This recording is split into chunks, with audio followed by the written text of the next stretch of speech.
The landing stage of flight is defined as being that stage of flight commencing from 50 feet above the landing threshold and terminating when the aeroplane comes to a complete stop. The 50 feet point is sometimes referred to as the landing screen height. The landing screen height is fixed at 50 feet for all classes of aeroplane, unlike the takeoff screen height, which is 35 feet for Class A aeroplanes and 50 feet for Class B aeroplanes. At the landing screen height, the aeroplane must have attained the landing reference speed known as VREF. VREF for Class A aeroplanes must be no less than the greater of 1.23 times the stall reference speed in the landing configuration, and the velocity of minimum control in the landing configuration. VREF for all other classes of aeroplane must be no less than 1.3 times the stall speed in the landing configuration. VREF is a very important speed to attain, since the landing distances in the aeroplane flight manual are based on aeroplanes flying at VREF. Therefore, if a landing aeroplane is not at VREF, the landing distance given by the manual will not be achieved by the pilot. A landing carried out at a speed other than VREF could seriously jeopardize the safety of the landing.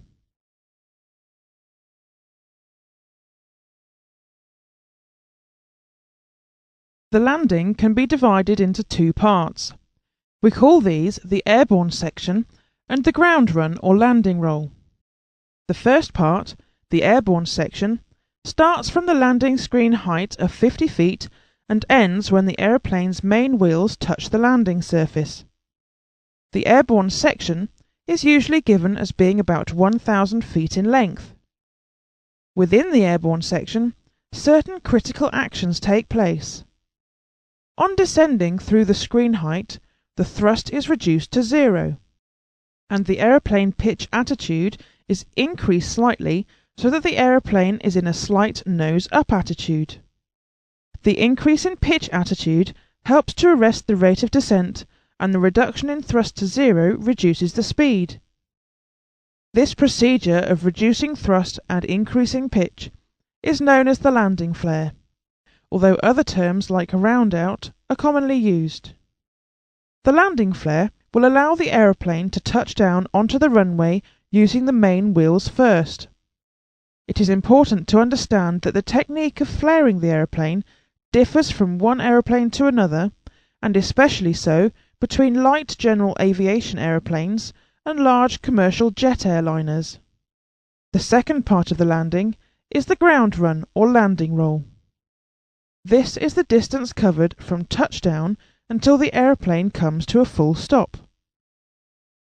As with the airborne section, there are a few critical actions that are carried out. Once the main wheels have settled onto the landing surface, reverse thrust and lift spoilers can be activated, and as the speed decreases further, the nose wheel will then settle onto the landing surface. Braking force is now applied, and the aeroplane will slow to a stop. However, in normal operations, the aeroplane does not stop on the runway. Rather, the aeroplane is slowed to a safe speed where it can then be steered off the runway and taxied to the disembarkation point or ramp. The combined length of the airborne section and the ground run or landing roll is known as the landing distance required. Pilots need to make sure that the landing distance required does not exceed the available landing distance. In order to better understand landing performance, we need to analyse the forces acting upon the aeroplane, and how these forces might be modified throughout the landing. The first of the forces that we will consider is weight. As you have learnt already, weight acts vertically downwards towards the centre of the Earth from the centre of gravity. During flight, weight is mainly balanced by lift. However, once the aeroplane is on the ground, weight is balanced by the reaction of the ground acting up through the wheels on the undercarriage. The weight of the aeroplane on landing will be less than at takeoff due to the fact that fuel has been consumed. There is, however, a maximum structural landing mass which must not be exceeded. Let's now consider lift. Whilst lift helps to balance weight when in the air, once the aeroplane is on the ground, lift is no longer required. In fact, during the landing roll, lift is detrimental to the landing performance. Producing lift will reduce the load placed on wheels and therefore decrease the braking effect. In large commercial aeroplanes, once the main wheels have settled on the runway, the lift spoilers or lift dumpers are deployed, which act very quickly to disrupt the airflow over the wing and destroy lift.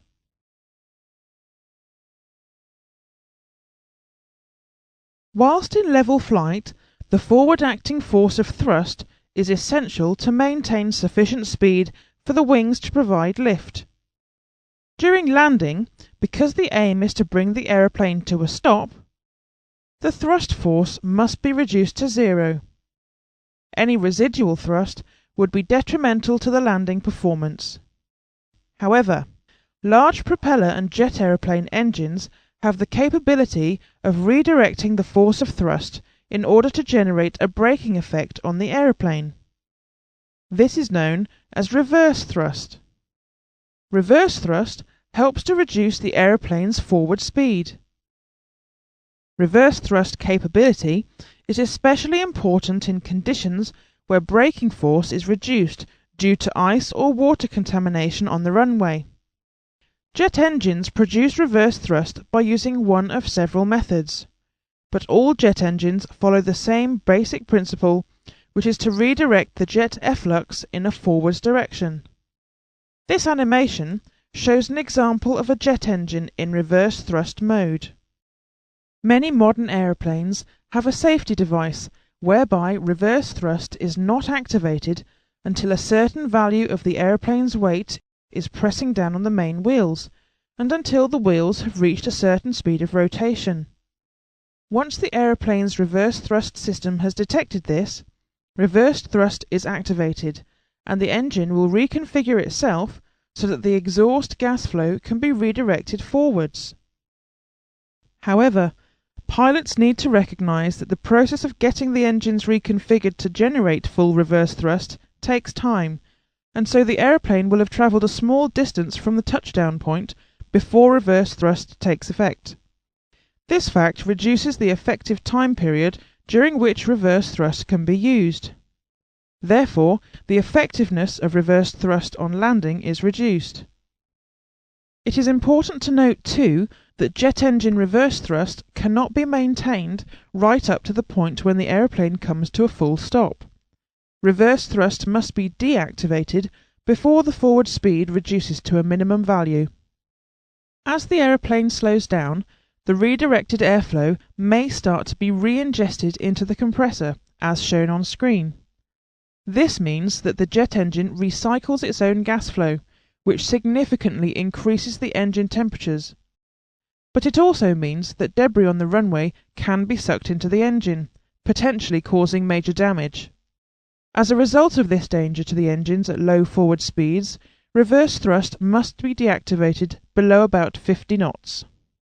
The combined effect of late reverse thrust activation and early reverse thrust deactivation means that the time period for which reverse thrust can be used may be quite short.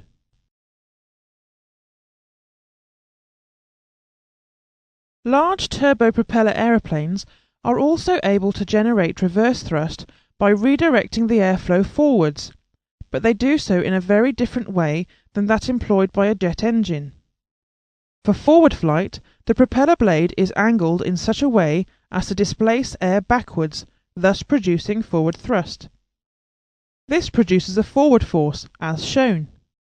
In order for the propeller blade to direct air forwards and create a rearward acting force, the blade angle must change to the position illustrated here. The blade angle required for the propeller to generate reverse thrust is known as reverse pitch. Because only a change of blade angle is required, a propeller aeroplane can switch from forward to reverse thrust far quicker than a jet aeroplane. This means that a propeller aeroplane can use reverse thrust earlier in the landing roll than a jet aeroplane. A propeller aeroplane can also maintain reverse thrust until the aeroplane comes to a full stop. This capability gives the propeller aeroplane a greater braking advantage over the jet aeroplane during landing.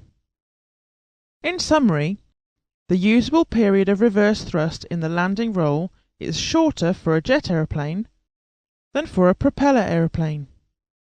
For this reason, the authorities have laid down less stringent landing performance regulations for propeller aeroplanes. The precise nature of these regulations will be discussed later. However, it is important to note here that when calculating the landing distance to comply with the landing regulations, the use of reverse thrust is not considered except when the runway is wet. Therefore, when reverse thrust is used, the landing distance achieved should be considerably less than the calculated landing distance.